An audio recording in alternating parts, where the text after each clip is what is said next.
Hello, Kurt. Hello. Are we live? Is everybody here?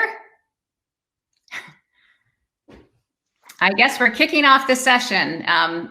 I've been attending the sessions at NMOA the last couple days, and I can see who's attending, but now that we're live, so welcome to our track about identity resolution. I'm really excited to be here. My name is Cindy Marshall, and I am the founder and CEO of Shine Strategy and a longtime NMOA supporter and friend and board member and also president at one point. And I was delighted when Full Contact asked me to talk about identity resolution with them because it's a topic that continues to come up with so many clients and brands out there. It's very relevant, and we're going to discover what does it mean exactly and what doesn't it mean. So welcome. And Kurt, it'd be great if you could tell us a little bit about yourself and your background and your role. Hi, I'm Kurt Hawks. Thanks for having me here today. I'm pretty excited about the discussion today.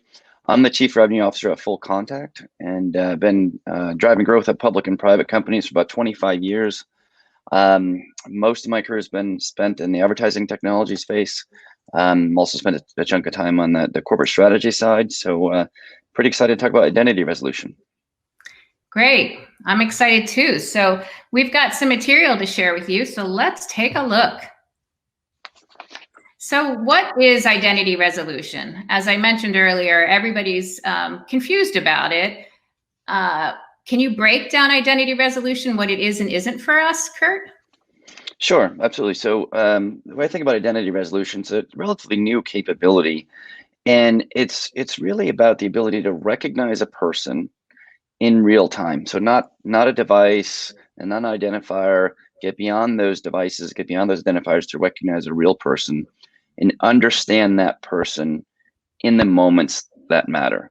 So the moment in which I, as a consumer, choose to engage with a brand or technology provider, to be able to recognize me for who I am, understand me, and then engage with me in a way that is relevant. Whether that is on a website, mobile app, call center, store, it doesn't matter. So it's really around recognition and understanding. That's a really great start, Kurt. How would you advise our audience go about exploring this new marketing capability? Yeah, so I think when you're exploring identity resolution capabilities, I think about 5 important requirements. So I've mentioned, the first one in the definition, which is person-based, right? It's about truly understanding the person and recognizing the person. If you think about the evolution of marketing over time, it's been becoming more and more siloed, right? I do digital advertising or direct mail or what have you, advertising, on a social platform. But at the end of the day, the objective is to identify, understand, and reach the person behind all those devices. So it's critical that the seed of any identity resolution platform be person-based. The second, if it's person-based, it just has to be omnichannel.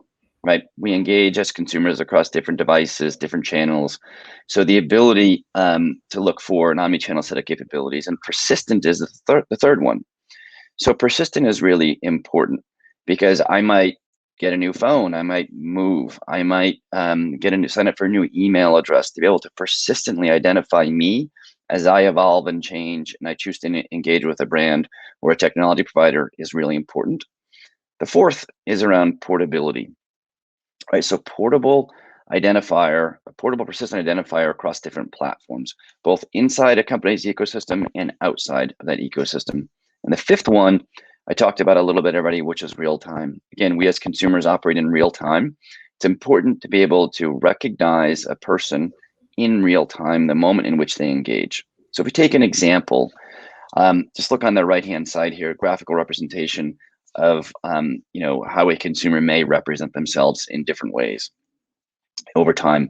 So maybe receive a catalog at a home address, and then maybe receive an email or sign up for an email newsletter or a loyalty platform using one or more different email addresses. Maybe I call the call center. Maybe I visit a website, and maybe I don't log in, but add add a product to the shopping cart. All of these are nuggets of information that are left behind, and the moment in which those that brand interaction or technology interaction takes place, the requirements are centered on these 5 things: person-based, omnichannel, persistent, portable, in real time. That sets the foundation to be able to identify a person in the moments that matter and figure out how to actually engage and interact with that person. That's really helpful. So omnichannel has a broad meaning. Can you share more about where the market is with connecting and recognizing people across the channels? Sure. So if you think, I separate things into a couple different areas. One is, call it declared or known. So if I buy something from company X, might provide my name, my kind of billing address, shipping address, maybe an email to send the receipt, right? So that information is declared by me. It's known by the brand that I provide that information to. But maybe I sign up for an email newsletter or coupon using a different email address. Maybe I engage with that company via Twitter. Maybe I download the mobile application but don't sign in. So when we're trying to get a real-time and single customer view, it's really about taking all those declared and known linkages as well as the undeclared or unlinked identifiers and tying those to a person, a persistent ID that represents a person. So this is just a graphical representation of those different types of identifiers. And again, some might be declared and known by the brand or technology provider. Some might be undeclared or even unknown. An example of undeclared would be if I want to, if I have a customer list, and I have name, addresses, emails, and I want to translate that into digital identifiers to be able to reach those consumers digitally, traditional digital onboarding. Be able to take that information, translate that into mobile advertising IDs and hashed email addresses to provide additional opportunities to reach those customers. That's really what we're talking about here in terms of a single customer view. And so what is this pre-authenticated anonymous ID? Yeah. So if we think about all the noise that's been happening in the market around the impending kind of demise of a third-party cookie, I think it's important to recognize a couple of different things. So, so one is, that's the cookie is one identifier, albeit an important one in the digital sense. There's first-party cookies, right, and there are third-party cookies. All this discussion about the demise of cookies is primarily centered on, third-party cookies. And the way to think about the pre-authenticated anonymous ID, it's a declared linkage between think about like a first-party cookie and a login event, primarily gathered through kind of a broader publisher network. So if we think about that, it's an authentication event that happens where a consumer logs in, right, and there's a link between a more persistent identifier like a hashed email address and a first-party cookie. So it's a way to be able to unify, essentially a first-party cookie to a more persistent profile.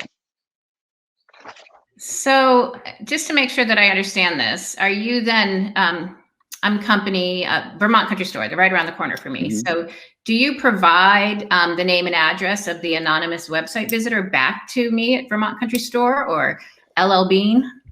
Sure, that's a good question, important clarification.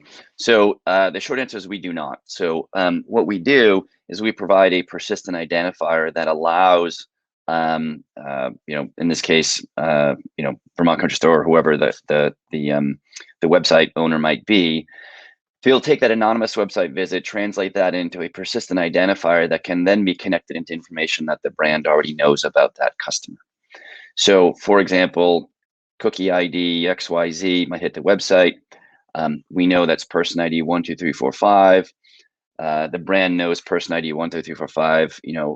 Is Kurt Hawks based on information that's gathered through the customer file. So we take a privacy-friendly approach to it. We do not take any personal identifiable, any non-personal identifiable information as an input and return personally identifiable information. Okay, so we don't take that. I was going to ask if you're compliant with PII data. So yes. Absolutely. I would imagine you'd have to be.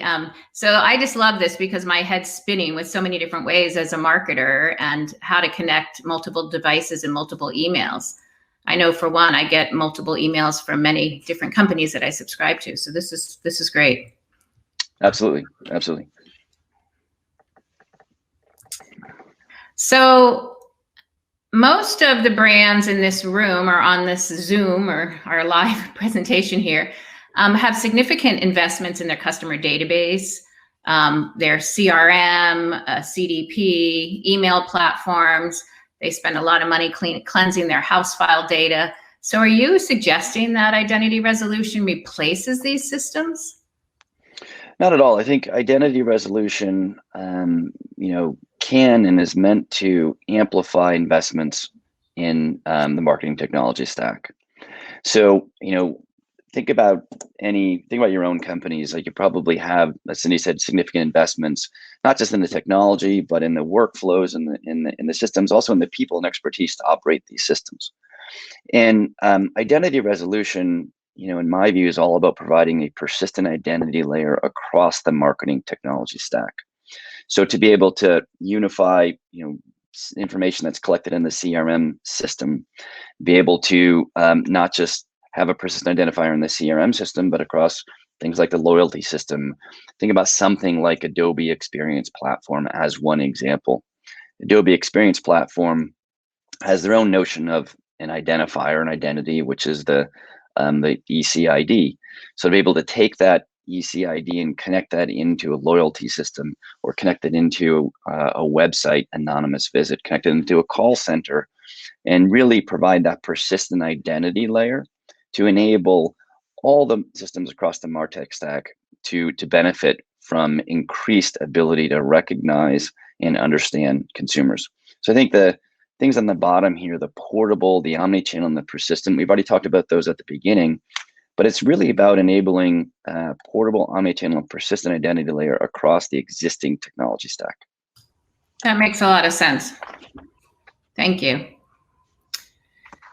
So then how is identity resolution different from customer data management and engagement platforms? And this is great. I love that you've got the CRM, CDP, DMP here. Yeah, the way we view it is there's systems that are categorized into, just like, think about it as storage, right? Like a CRM or CDP or DMP.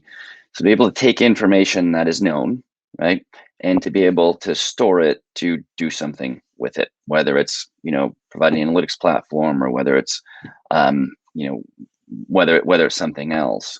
So the reality of the storage systems is that they can store known information. So I talked about the declared, and I talked about the undeclared or unknown.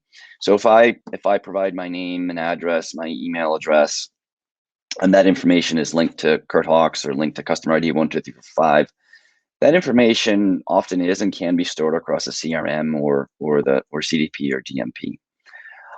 But what identity resolution is that is very different is around linking both the known and the unknown, right? So to be able to take an email address that might not be connected into any other identifiers in the CRM system or in the CDP, be able to connect that back and to say, hey, this email address is actually connected into Kurt Hawks. So therefore I have 2 or 3 email addresses for Kurt Hawks. Just like when we do sweepstakes online and we collect email, we don't have name and address. So that would be great. Exactly. Okay. Exactly. And then there's what I called kind of delivery and orchestration layers. So, if you think about something like personalization layer, or content management, or something like that, I think about that in terms of a rules engine or even an email platform.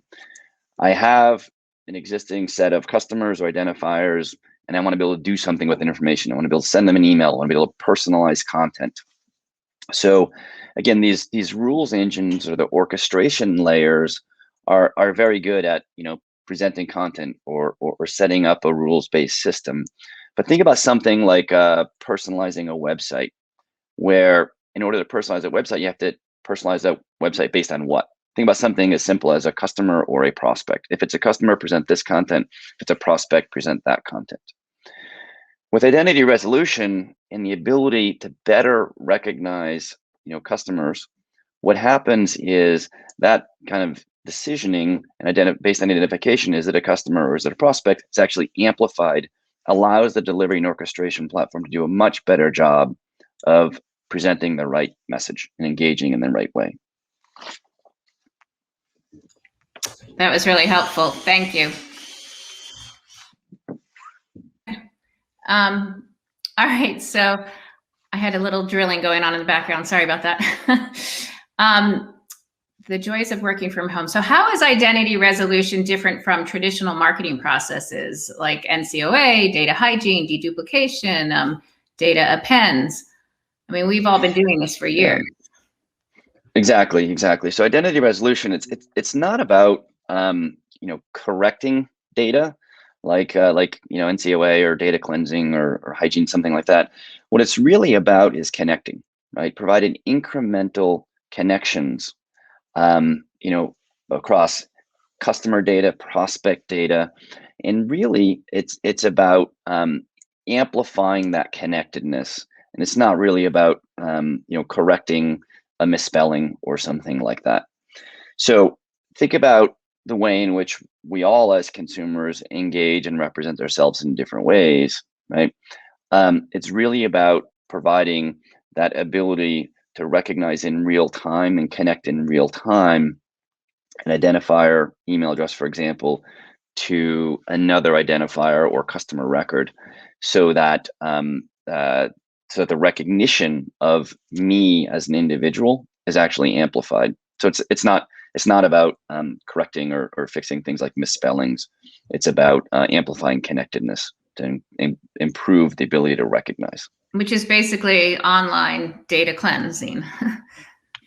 Yeah, I love it. Okay. All right, so this just sounds great, but what type of ROI can we expect as brands, and how does identity resolution fit into existing platforms? Yeah, so I tried to summarize here some of the benefits that our customers are seeing, and I'll talk about some of the kind of metrics. But if you look just on the right hand side around identity resolution, and I think it's really about improving investments, not just in the existing MarTech ecosystem, but better ability to unify customer and prospect data. So better ability to manage data, right? To do what? To provide a better customer experience. Why do you want to provide a better customer experience? To increase the customer lifetime value.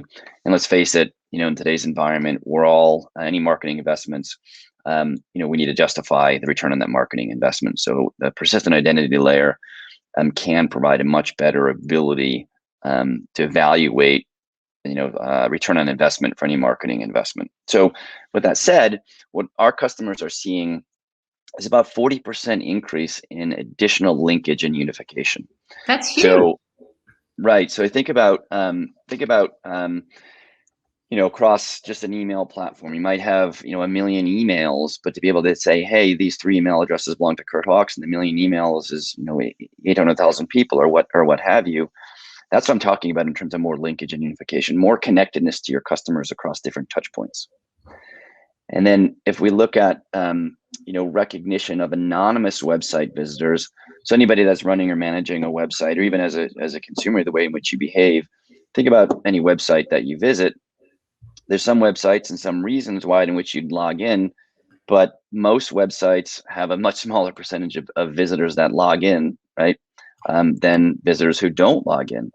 So we're providing about a 32% increase in the ability to recognize anonymous visitors and tie those anonymous visitors to the customer prospect file. We all know that we have multiple devices. So we jump across different devices to complete an activity, jump across different browsers, be it mobile browser, laptop, or multiple laptops, tablets. So we also are seeing a 20% increase in persistency of the same person across devices and sessions. Mm-hmm. So think about this better ability to connect to, recognize, and understand consumers when they choose to engage with you as a brand or technology provider. we're seeing just on the website side alone about a 13% increase in website conversions from the recognized individuals, right? I take it. I gave the example of like, treat me as a prospect or as a customer. Just provide a better customer experience, so that we know that I know that we have a relationship. If example I always use is if I were to introduce myself 3 times in this conversation and say, "Hi, I'm Kurt Hawks. Hi, I'm Kurt Hawks," you'd be like, "What's wrong with that guy?" Yet what's happening as we engage as consumers with different brands, we see that all the time, right? If I'm a valuable customer, you're treating me like a prospect. It's not going to be a great experience for me as a valuable customer. So some real significant benefits in terms of adopting identity resolution. So let's talk about some use cases. Do you have some use cases to share? All right. Absolutely. So Absolutely, yeah, who are the first adopters, and what can you share here? So I'll talk about, next couple slides, talk a little bit about some use cases as it relates to brands and publishers and data companies and AdTech, MarTech companies. And, if we look at, a couple of different kind of brand use cases, I showed that graphic where there's a persistent identity layer across the enterprise, right? So it's creating a enterprise view of consumers, right? To not just help with the kind of recognition messaging, but help with measurement as well, right? So if we think about the example of any of us that have been in marketing for a while, we, run an ad campaign, email campaign, run a digital campaign, do a direct mail campaign. If we take the sum of all those kind of attributed channel-based conversions, oftentimes the sum of those channel-based conversions are greater than, total sales, which just doesn't make sense. So if you have an ability to have a person-based omnichannel view, it provides a much better foundation for measurement as well. There's a lot of really interesting insights that can be gathered as well. So if we think about this concept of catalog open rate, but we're working with a number of different companies where they do some kind of a direct mail or catalog mailing, be able to say, okay, great, how many of those people that receive the catalog are actually hitting the website, whether they log in or not? So it's enabling new insights to manage business. And then amplified reach. So if I have an existing set of customers, we're providing the ability to reach people in more places, in more ways, right? So to reach somebody across different channels and across different devices, from the digital environment, in across different touch points. So I talked a little bit about the improved measurement, and how that improved measurement is all centered on the ability to identify a person across different devices, across different touch points, and across different channels, right? So what we're seeing a number of different companies and technology providers who are utilizing identity resolution to better quantify the value that they're driving with different investments. So the attribution, right? The attribution. Yeah. That is exactly right. And if you think about one of the graphic on the right, the S-type graphic that I started with at the beginning, where I may receive a catalog mailing, I might engage with a company via the website. I might call the call center. So be able to trace and track that consumer journey that is no longer linear, to be able to trace and track that based on a persistent identifier, persistent person identifier, allows companies to do a much better job of understanding the consumer journey, finding out ways in which to influence that consumer journey, and really have more accountable investments. And then on the enrich and activate anonymous website traffic, we talked about how there's an ability to take anonymous website visitor, tie that to a customer or prospect file. That enables companies to leverage the full set of knowledge they have about those customers, right? So is it a high value customer, low value customer? If I bought a blue shirt last week, maybe I'm interested in some kind of pants this week. So those types of things, be able to enrich the understanding the moment in which the consumer tries or starts to engage with the brand. So can I use that data then to do the social retargeting and hits? Exactly. Okay, because I know I could do email retargeting and postal retargeting, but what about social? Yeah, exactly. So what we can do is we're working with a number of different companies to take their customer information, whether it is the kind of name and address based information, email based information, and anonymous web traffic, and to be able to provide what we call amplification. So additional hashed email addresses and mobile advertising IDs.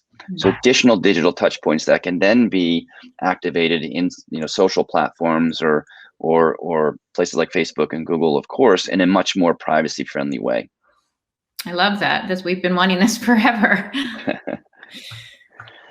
I talked a little bit about personalization. I gave a simple example of a customer versus a prospect, and we see it in the news that's out there. We see it in terms of our own customer experience, right? So personalization and recognizing me for who I am, providing me the information that is I'm either searching for is most relevant to me, is absolutely critical. There's been study upon study done about the impact of personalization. And again, that centers on identity resolution.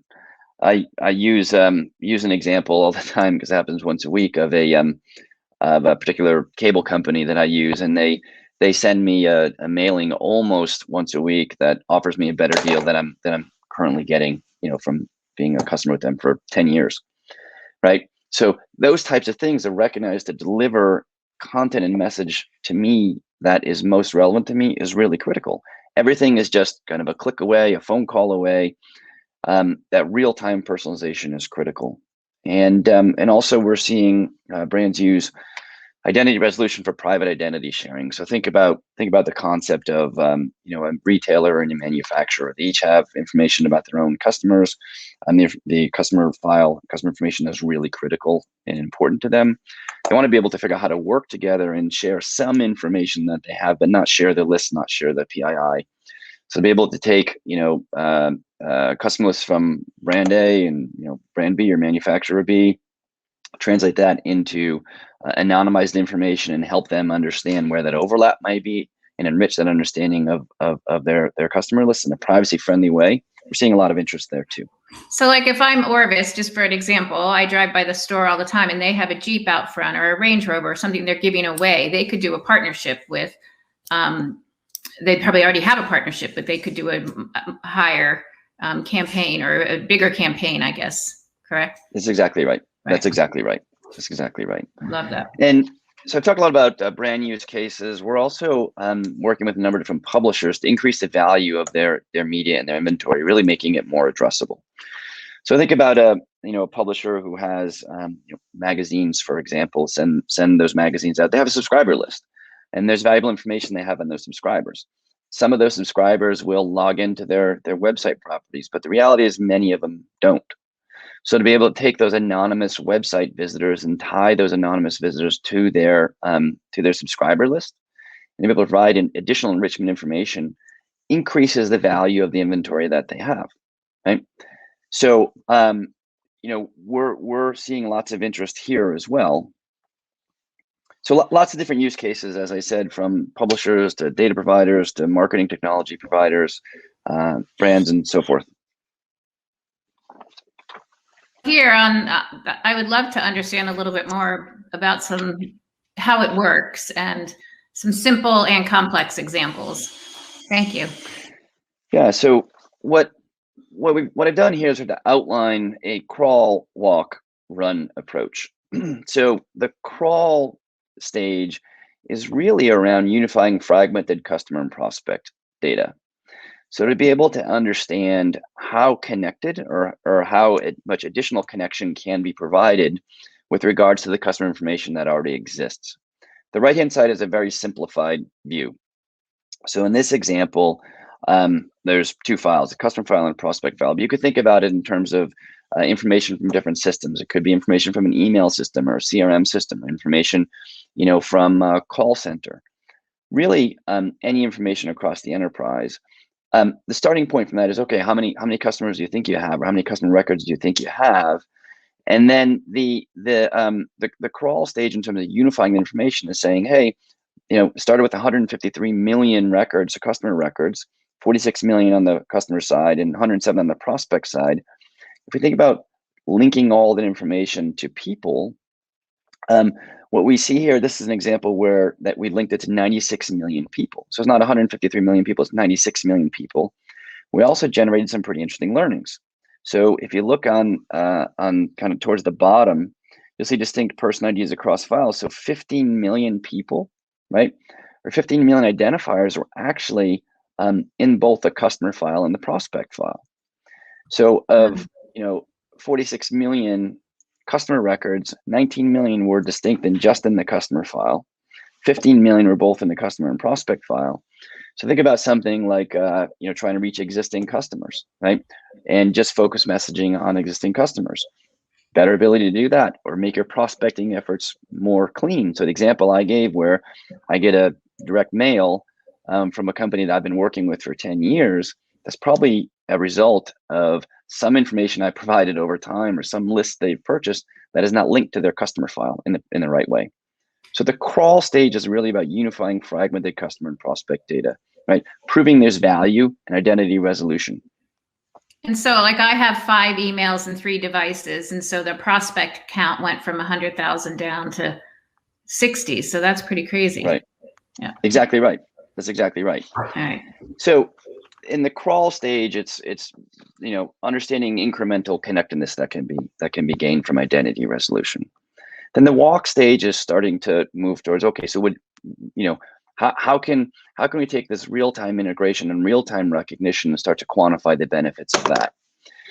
So the way we think about that is real-time integration across the storage and collection layers.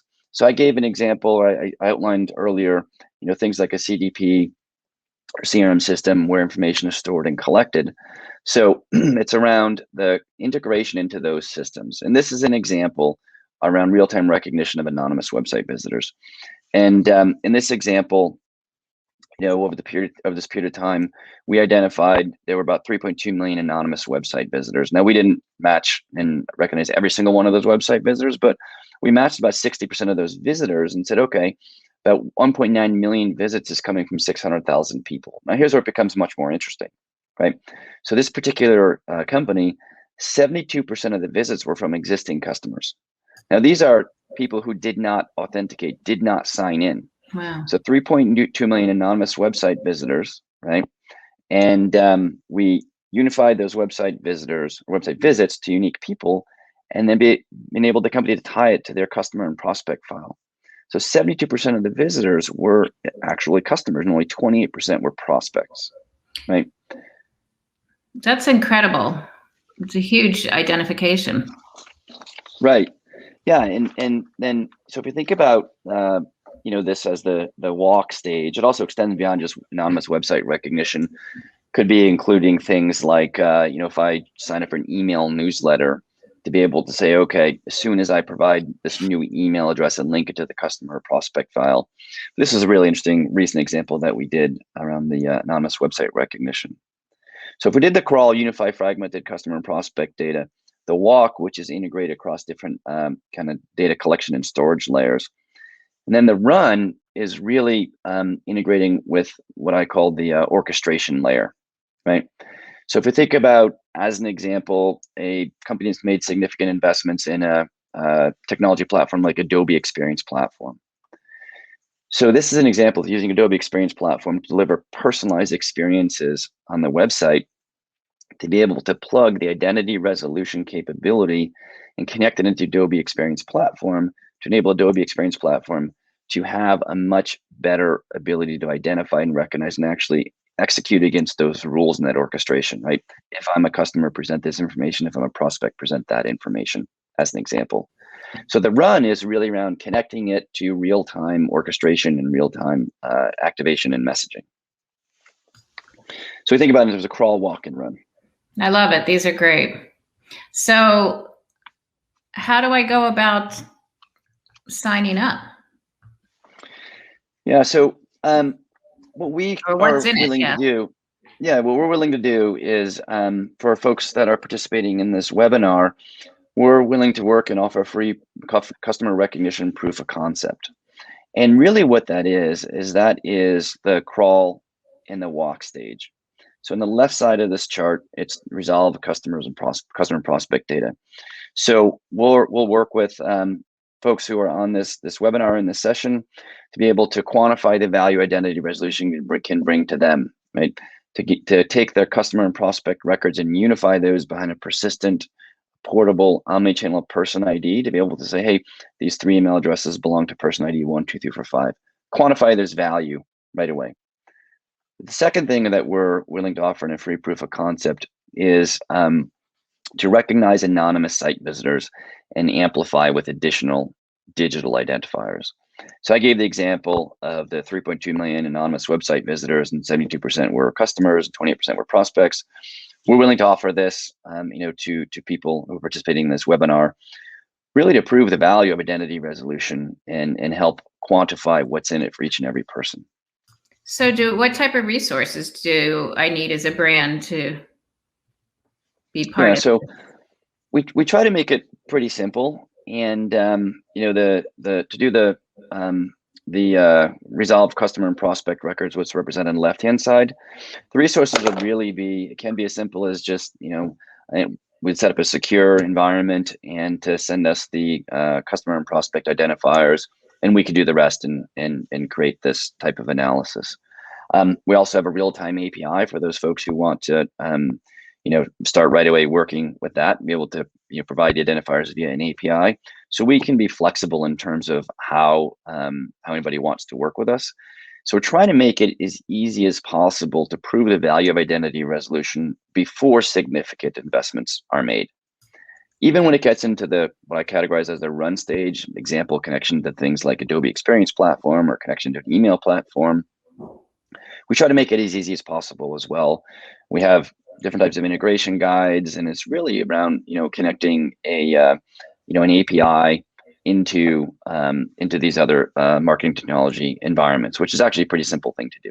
Right. Okay. Yeah, it is pretty simple. So to get the anonymous, you would connect into the website platform. Exactly. Yeah. Exactly. To get anonymous recognition, you connect into something like Adobe Analytics, and we have guides in order to do that. Well, I think this proof of concept is great because then we all know we want the return on investment. So. Right. So for those who are interested, you can go to our virtual booth. You can sign up. You can email myself, email Cindy.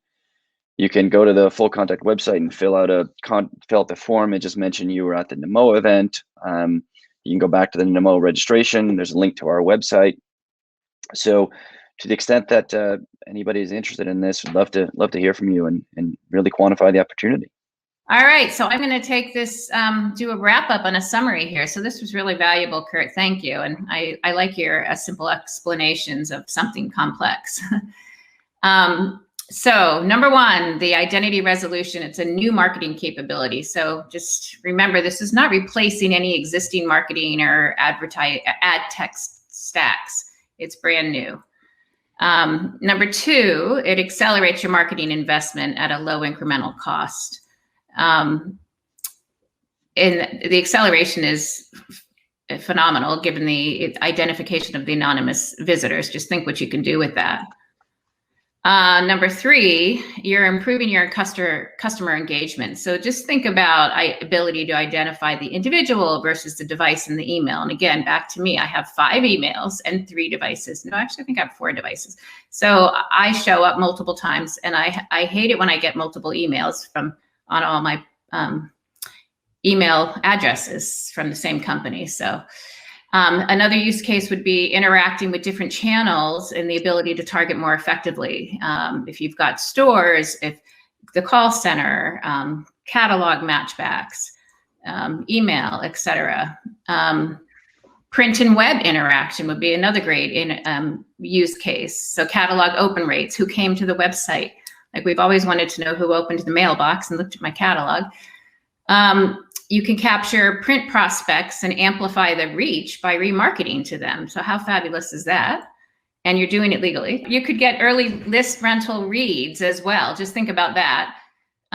Real-time first-party identification and recognition, tracking back to your CRM, private data sharing, if I'm like Bowden, I might want to personalize my content for women versus children versus men, what have you, based on what they bought in the past, or any multi-category brand. So that's number 3. Number 4, identity resolution should be easy to implement, and I love that it's basically just a pixel or an API call. And then what's in it for me? What's the number 5, the proof of concept. So this is great. And if you've got questions about the proof of concept, just reach out to either one of us and I can follow up with the team. But let's open it up for Q&A. We've got only about 4 minutes. Sorry, guys. But so I'm going to, I don't see any questions coming through right now. So I'm going to start with, does full contact link first, second, and third party data? Yeah, absolutely we do. So whether data is first, second, or third party data, we provide the persistent identity layer to be able to connect those different identifiers to a persistent portable omnichannel person ID. Okay. Okay, so this was user error. There were some questions. I just didn't scroll down. So audience question. So do you have any best practices regarding opt-in regulations? Good question. So, I don't want to get into kind of a legal and privacy kind of deep dive here, but what I would say is there's lots of resources out there in terms of industry best practices, whether it's things like the DAA or IAB or NAI. So there's tons of information that is out there. Obviously as it relates to things like CCPA and impending legislation in other local areas, the privacy side is going to get more and more and more complex.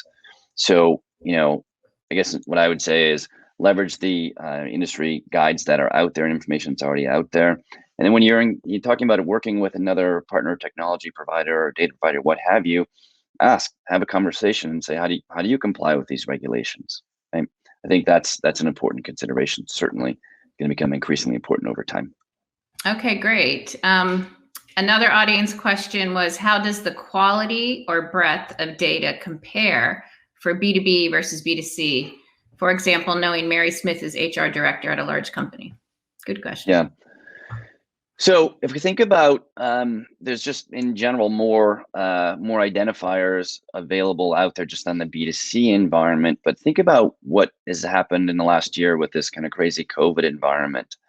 So a lot of the things that have been done on the pure kind of B2B side around recognition, as an example, digital recognition, a lot of it was based on, recognizing an IP address.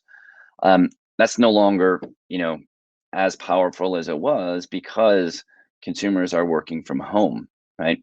So I think there's an increasing opportunity to link, B2B and B2C information together.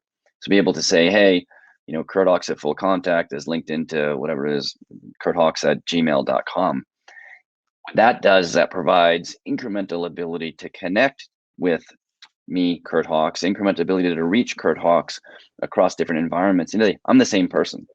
I might engage with, a brand or technology provider differently if I'm doing it on the professional or on the personal side, but I am the same person. And that connection of B2B and B2C, I think, is going to become increasingly important. That's great. So I'm going to take one more question here, which is, what is Full Contact's perspective on the future of cookies and mobile ad IDs? Yeah, that's a really interesting topic.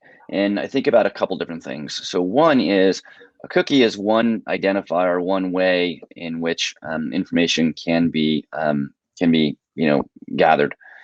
Now think about just trying to future-proof your customer relationships. That incremental connectivity, I think, is the most important thing to consider because identifiers are going to change, right? So what I think is the best way to future-proof and think about the impending challenges with cookies is try to connect as much information as you have on your existing customers and prospects, right? Connect that information as best you can today, right? And then the second thing I think about is increasing importance of leveraging those first-party relationships, right? As mentioned before, the first-party cookie is not going away. So, that's an important consideration as well. How do you better leverage the data that you have, better connect across different touch points, even the first party cookie. The other piece is, how can you work with other partners to help overcome the challenges with regards to third-party cookies? I mentioned that pre-authenticated, anonymous ID, right, which leverages, authentication events across a broader ecosystem, right?